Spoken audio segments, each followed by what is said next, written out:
Donc la FUL, pour ceux qui ne connaissent pas, c'est l'association francophone des utilisateurs de logiciels libres. Et c'est vrai que je l'ai présidée pendant 7 ans, donc on avait un peu l'habitude de m'appeler Monsieur le Président. Donc maintenant, je suis vice-président.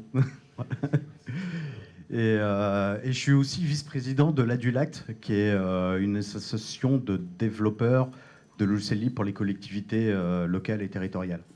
Voilà. Donc la FUL et l'INRIA, c'est une histoire d'amour qui a plus de 20 ans. Il faut le savoir. Et comme dans toutes les histoires d'amour, il y a des hauts, il y a des bas. Il faut savoir que dans les membres fondateurs de la FUL, il y a plusieurs membres de l'INRIA, dont des gens très connus comme Roberto Di Cosmo, voilà, qui font partie des membres fondateurs de l'association. On a beaucoup de chercheurs de l'INRIA au sein de l'association. Donc voilà, on est très très à jour de tout ce qui se passe au sein de la recherche et c'est pour ça que des fois quand l'INRIA fait des trucs un peu borderline, on tape très fort. Voilà. Parce que voilà, c'est un peu comme dans tous les couples. Donc Benjamin, vous avez présenté un peu les fondamentaux du libre au niveau licence. Donc normalement, vous êtes tous capables de citer les 4 libertés du logiciel par cœur. Les 10 critères de l'open source définition, c'est pour les experts, c'est le niveau 2. Et il y a plusieurs, en fait, il y a plusieurs manières de présenter le logiciel libre et il y a, je dirais, autant de manières de présenter le logiciel libre qu'il y a d'intervenants. Si vous écoutez Richard Stallman faire une présentation en français sur le logiciel libre, il va vous dire le logiciel libre, c'est liberté, égalité, fraternité. Ben, moi, j'utilise 3 autres mots. J'utilise confiance, partage et pérennité. Confiance, pourquoi? Parce que un logiciel libre, par défaut, ça ne va pas vous faire de mal en tant qu'utilisateur. Ça veut dire quoi, pas vous faire de mal? Ça veut dire que, il n'y aura pas de bombe logique, il n'y aura pas de backdoor, ou alors ça va se trouver très vite, ou ça se trouvera un jour. Ça ne va pas enfermer vos données pour vous vendre la version supérieure qui va vous permettre de faire les choses. Donc, en tant qu'utilisateur, ça ne vous fera pas de mal. Donc c'est pour ça qu'on peut avoir confiance dans un logiciel libre en tant qu'utilisateur, en tant que particulier, en tant qu'entreprise, en tant qu'organisme public. Et aussi, il faut savoir que comme on a accès au code source du logiciel, on peut l'auditer. Et on peut regarder très profondément s'il y a des failles, s'il y a des bugs. Et d'ailleurs, il faut le faire beaucoup plus souvent, ce n'est pas assez fait. Et c'est un des avantages. Donc on peut avoir pleinement confiance dans le logiciel libre. Mais ça ne veut pas dire que c'est une confiance aveugle, hein. C'est faux quand même. Quand on commence à avoir un usage un peu sérieux, il faut faire un audit de sécurité. Et là, on peut vraiment regarder le code source que vous ne pourrez jamais faire avec un logiciel non libre, puisqu'il se garde le secret. Le partage, c'est la liberté de pouvoir donner des copies du logiciel, mais ce n'est pas que ça. C'est-à-dire qu'en tant que développeur, on partage aussi son savoir-faire. Quand il y a un chercheur qui met sous licence libre un logiciel qui est issu de 1, 2, 3, 4, 5, 10 années de recherche, il vous donne aussi l'algorithme, il vous donne son savoir-faire, il vous donne dans le code tout ce qu'il a réussi à trouver. Et ils sont essentiels, donc la recherche publique est essentielle pour lever les verrous. C'est-à-dire que ce n'est pas forcément le meilleur code libre, pas toujours. Par contre, les algorithmes sont toujours très très bons et les industriels regardent beaucoup les résultats des projets de recherche publics pour avoir les algorithmes et les refaire après d'une manière un peu plus industrielle. Donc le partage se fait aussi de la part du développeur et aussi vous en tant qu'utilisateur, vous avez le droit de faire une copie exacte du logiciel et de le partager. Pérennité, pourquoi pérennité? Parce que un logiciel libre est immortel. Mon ordinateur fonctionne sous GNU Linux. GNU a 30 ans. C'est le même logiciel depuis 30 ans. Voilà. Airbus décide, pour ses avions, d'utiliser du logiciel libre. Pourquoi? Parce qu'un avion, ça a une durée de vie de 90 ans. Et donc, soit ils achetaient l'entreprise qui faisait le code, soit ils achetaient très très cher pour pouvoir refaire le truc, soit ils le faisaient en libre et c'était beaucoup moins cher et ils ont décidé de faire ce genre de choses. Pourquoi un logiciel libre est immortel? Parce que tant qu'il y a des gens pour s'en occuper, il continue à évoluer et à grandir. Alors que quand le logiciel appartient à une entreprise, cette entreprise est rachetée par un concurrent ou quelqu'un d'autre qui décide d'arrêter, c'est fini. On a plusieurs exemples, dont un très gros, l'entreprise Sun qui se fait racheter par Oracle. Tout ce qui était libre chez Sun est mort aujourd'hui. Voilà. Donc tout a été forqué. Hein. Voilà. Donc tout est prêt. Il y a Benjamin qui m'a trollé sur la différence entre open source et logiciel libre. Donc, je suis d'accord avec toi, c'est le même objet. Un logiciel open source est généralement libre et un logiciel libre est forcément open source. La phrase est importante. Généralement libre et open source forcément libre. Non, c'est l'inverse, ouais, c'est ça. Donc c'est le même objet technologique, mais c'est pas le même prisme, c'est pas le même angle de vue. On peut produire en open source, mais on doit utiliser du logiciel libre. Ça veut dire quoi? Ça veut dire les gens ils disent je fais de l'open source, ok. Ils déposent leur code sur GitHub ou toute autre forge. Mais ce qu'ils vont vendre ou ce qu'ils vont fournir à leurs clients, c'est du logiciel non libre. Et ça, c'est un problème. Donc c'est-à-dire qu'en tant qu'utilisateur, au sens large du terme, hein, particulier, entreprise, organisme public, on doit faire attention à utiliser du logiciel libre. Pourquoi? Parce que si on n'utilise plus du logiciel libre, eh ben on ne peut plus avoir confiance. On n'est pas sûr de la pérennité.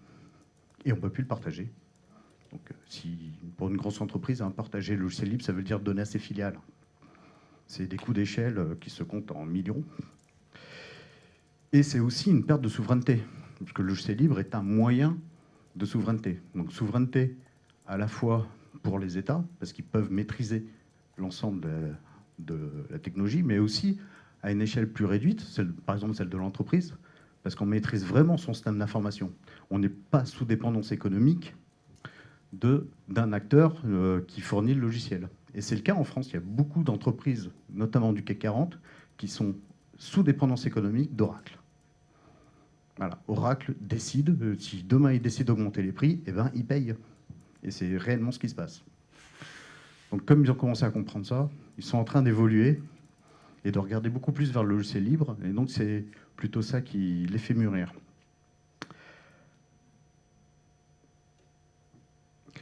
C'est aussi, donc dans la souveraineté, il y a une garantie d'indépendance. Donc tous les projets libres ne se passent pas bien. Hein. Vous dire l'inverse, ce serait mentir. Et on a une possibilité qui existe en libre, qui n'existe pas dans le non libre, qui est le fork. Le fork, c'est je prends le logiciel dans son état actuel. Si je vois qu'il dérive vers quelque chose qui ne m'intéresse absolument pas ou qui n'intéresse pas les autres utilisateurs, eh ben on le prend tel quel et on va, nous, le continuer dans une autre direction. Donc, c'est des forks, il y en a plusieurs. Quand Oracle a racheté Sun, le OpenOffice est devenu LibreOffice. Voilà, donc OpenOffice est mort aujourd'hui. LibreOffice existe encore. Solaris, c'est devenu IllumineOS. MySQL, c'est devenu MariaDB. Enfin, voilà. Et donc, les forks, c'est toujours un échec hein, quand on fait un fork. C'est un constat quelque part. On n'a pas réussi à, en tant qu'utilisateur ou en tant que développeur, à faire partager suffisamment largement un point de vue. Donc c'est toujours un constat d'échec. Et surtout, en fait, ça divise les efforts. Et souvent, quand il y a un fork, c'est la branche mère qui meurt. Souvent. Mais ça reste quand même une arme. Et c'est une arme qu'on commence de mieux en mieux à maîtriser. Je vois les grandes entreprises françaises, les grandes entreprises parapubliques françaises, je précise, ont compris cela. Elles ont commencé à comprendre les leviers économiques du logiciel libre open source. Elles ont commencé à comprendre le besoin d'indépendance qu'elles avaient, parce qu'elles ont compris qu'elles étaient sous tutelle de grands acteurs du logiciel qui vendaient des licences et qui faisaient la loi avec leur système de prix. Et donc, ils ont regardé vers l'open source. Et ils se sont trompés, des fois. Ils n'ont pas pris les bons. Et du coup, ils s'ouvrent la possibilité, ensemble, à 3, 4, 5 grandes entreprises, de se dire, OK, là, l'éditeur fait n'importe quoi. Il part dans un modèle qui est peut-être plus open source parce qu'il commence à avoir des gros clients. Et bien, en tant que nous, grandes entreprises, on se donne la possibilité de forker et de maintenir nous-mêmes le logiciel ou de donner une SS2I le soin de faire le code qu'on va lui dire de faire. C'est une arme juridique qui est très importante parce que ça permet en fait de quand même garder toute une chaîne de discussion entre les gens qui font le code et les gens qui utilisent le code. Un acteur du logiciel non libre, il va écouter les besoins et il va surtout vous mettre des jolis écrans parce que c'est ça qui fait vendre. Un acteur du logiciel libre, il ne va pas trop travailler les écrans malheureusement, mais il va plutôt travailler sur la performance du code et travailler sur le code. Il va devoir être réellement utilisé, sinon ça ne sert à rien de le produire. Il y a d'autres efforts à faire ailleurs. Et donc c'est pour ça qu'on dit souvent qu'un logiciel libre est le plus performant qu'un logiciel non libre. C'est parce que dans un logiciel libre, on ne va pas masquer en fait la réalité de ce qu'il fait par des jolis écrans. Et c'est juste une question économique. Hein, quand on a, par exemple, 1 million d'euros à dépenser pour fabriquer un logiciel, la question c'est quelle part on met en fait dans le design du logiciel ou dans le code, parce que c'est pas les mêmes équipes, parce que c'est pas les mêmes compétences. Donc si on fait du 50-50, on met du code foireux et des écrans foireux. Si on fait du 70-30, ben voilà, et chacun fait ses choix. Il y a quand même une particularité pour la puissance publique d'utiliser du code libre et de financer du code libre. C'est que le code libre, quand il était financé par de l'argent public, eh ben, il est réutilisable par tous. Et donc ça veut dire quoi? Ça veut dire que l'argent public ne paye qu'une fois. Quand on voit des grands ministères qui ont des grands projets, qui développent en spécifique du logiciel qui, soi-disant, ça marche que chez eux, et c'est des projets avec des sommes faramineuses, et que, en fait, s'ils avaient peut-être réfléchi avec un autre ministère ou avec une grande entreprise, ils auraient pu mettre ça en libre, parce qu'un autre ministère va reproduire la même chose, peut-être même avec la même SS2I. Du coup, nos impôts payent 2 fois la même chose. C'est pas bon. Donc si on le met en libre, eh ben, ça permet en fait de payer qu'une seule fois une même chose. Et pour ça, on a réussi à discuter avec Axelle Lemaire là, quand elle a fait son projet de la numérique. Et le truc intéressant, c'est que on a réussi à faire passer que du code qui était payé par de l'argent public devient un document communicable. Là, ça devient intéressant. Ça veut dire que, par défaut, tout code payé par de l'argent public est libre. C'est un peu plus compliqué, Benjamin vous en parlera. Il est plus calé que moi là-dessus. Mais ça devient assez intéressant. Et ça a ouvert une initiative qui est puisque c'est mon argent en tant que citoyen qui a financé ce code, il est sous licence libre et tout le monde doit pouvoir l'avoir. Ça explique pourquoi Parcoursup est sous licence libre. Bon, il n'y a pas tout, mais voilà. Je suis déjà à bout. Juste un dernier mot sur le mythe des communautés. Ouais, j'ai tout dit. Le mythe des communautés. Souvent, on se dit, je vais mettre mon code sous licence libre, et puis il va y avoir des tas de développeurs bénévoles qui vont sauter sur le truc et qui vont améliorer le truc. Bon, ça n'existe jamais. Il faut le savoir.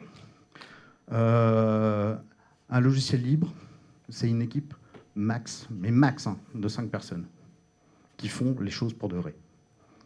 Il y a peut-être toute une galaxie de gens qui vont corriger une faute d'orthographe, mettre un point-virgule, changer un commentaire, voilà. Mais les gens qui font le vrai travail, c'est max 5 personnes, même dans des très gros logiciels. Donc le mythe de la communauté ou les fameux indicateurs, ouais, il y a 125 committeurs sur le projet l'année dernière, c'est juste du flan. Il faut savoir que voilà, une communauté, c'est très compliqué à construire, notamment une communauté de développeurs. La Linux Foundation a mis des années à avoir des vrais gros committeurs en dehors, et c'est toujours pas évident. Et pourtant, c'est très important Linux parce que vous en avez partout, vous en avez presque tous dans la poche déjà. Et donc, imaginez un petit logiciel libre métier, voilà, même si on vous affiche 100, 200, 2000 committeurs, en fait, voilà, c'est du flan. La seule communauté qui vaille, à mon sens, c'est la communauté des utilisateurs. Et il faut que les utilisateurs se parlent entre eux et parlent avec les gens qui font. Et là, le truc, c'est qu'on a pris trop souvent l'habitude de dire « Ah, ça marche pas ». Et voilà. Quand est-ce que vous dites aux développeurs que ça marche pas? Est-ce que vous demandez aux autres utilisateurs comment ils font pour eux aussi ça marche pas ou pas? Et il est là un des avantages de la communauté du logiciel libre, c'est la communauté des utilisateurs. C'est échanger entre nous, partager nos besoins d'utilisateurs avec les gens qui font le code et faire en sorte de non pas réfléchir à nos petits besoins immédiats, mais de vers où on va aller dans les années futures avec ce logiciel-là. Parce que tant qu'on s'en occupe, un logiciel libre ne meurt jamais. Voilà.